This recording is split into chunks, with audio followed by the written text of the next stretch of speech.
Hello friends, मैं doctor सुल्तान और आज हम जानने वाले हैं इंजेक्टेबल कॉन्ट्रासेप्टिव जिसका नाम है deputy medroxy progesterone acetate injection के बारे में।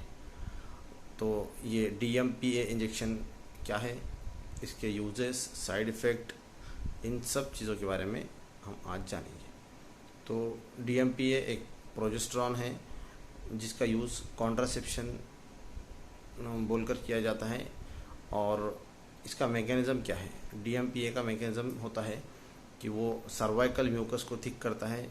सर्विक्स के अंदर कुछ म्यूकस होता है जिसे थिक करता है, जिसकी वजह से आपको प्रेगनेंसी नहीं होगी। दूसरा, ये अगर बाय चांस प्रेगनेंसी, अगर बाय चांस फर्टिलाइजेशन अगर होता है तो ये इम्प्लांटेशन नहीं होने देता यूट्रस के अंदर।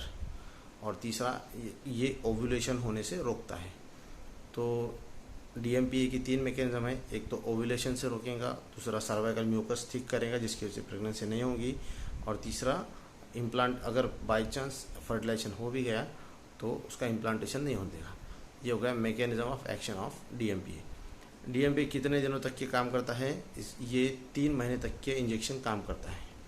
और ये इंजेक्शन लेने के 3 महीने बाद 8 से 10 महीने तक का टाइम लगता है आपके पीरियड्स को रेगुलर होने के लिए। मैकेनिज्म हो गया, इसका यूजेस हो गया। अब इसके साइड इफ़ेक्ट क्या है? डेपोट मेड्रोक्सी प्रोजेस्टेरॉन एसिटेट का इंजेक्शन जो महिलाएं लेती हैं उनके अंदर उनके पीरियड्स में इरेगुलरिटी होती है। कुछ महिलाओं में पीरियड्स बहुत ही ज़्यादा आने लगते हैं और कुछ महिलाओं में पीरियड्स टोटली बंद हो जाते हैं।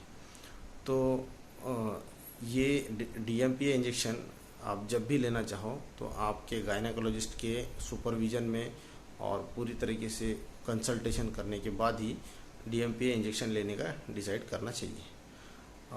किन कंडीशंस में DMPA इंजेक्शन कॉन्ट्राइंडिकेटेड है? तो अगर पेशेंट प्रेग्नेंट है तब ये इंजेक्शन नहीं देना चाहिए। अगर पेशेंट को कोई कैंसर है, स्पेशली रिप्रोडक्टिव पार्ट का कोई कैंसर है, तो तब भी ये इंजेक्शन नहीं देना चाहिए। पेशेंट अगर लीवर का कोई पेशेंट को इशू है तो ऐसे केस में भी ये DMPA इंजेक्शन नहीं देना चाहिए। जिन पेशेंट का ब्लड प्रेशर कंट्रोल के बाहर है, जिन्हें हाइपरटेंशन है, ऐसे केसेस में DMPA इंजेक्शन नहीं देना चाहिए। एक क्वेश्चन ये भी है कि क्या ये ब्रेस्ट फीडिंग करते हुए महिलाओं में दे सकते हैं? तो हाँ, ये इंजेक्शन ब्रेस्ट फीडिंग महिलाओं में दे सकते हैं। इसका ऐसा कोई एबनॉर्मल इफ़ेक्ट उसके मदर के बेबी में नहीं देखने मिला है। DMPA इंजेक्शन कई सालों तक के यूज़ किया जा सकता है। हर 3 महीने के बाद आपको इंजेक्शन लेना है।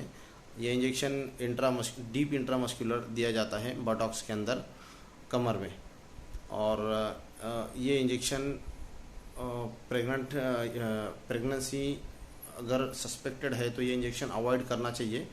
ये इंजेक्शन स्टार्ट करने का आइडियल टाइम जब आपको पीरियड्स आते हैं तो उसी वक्त ये इंजेक्शन स्टार्ट करना चाहिए, जिसकी वजह से बाय चांस प्रेगनेंसी होने का अगर कोई डाउट हो तो वो इससे एलिमिनेट हो जाता है। ये इंजेक्शन काफ़ी सस्ता है और ये कॉन्ट्रासेप्शन का एक अच्छा तरीका है। 3 महीने तक के आपको 99% तक के कॉन्ट्रासेप्शन प्रोवाइड करता है और इसे कई सालों तक के लिया जा सकता है।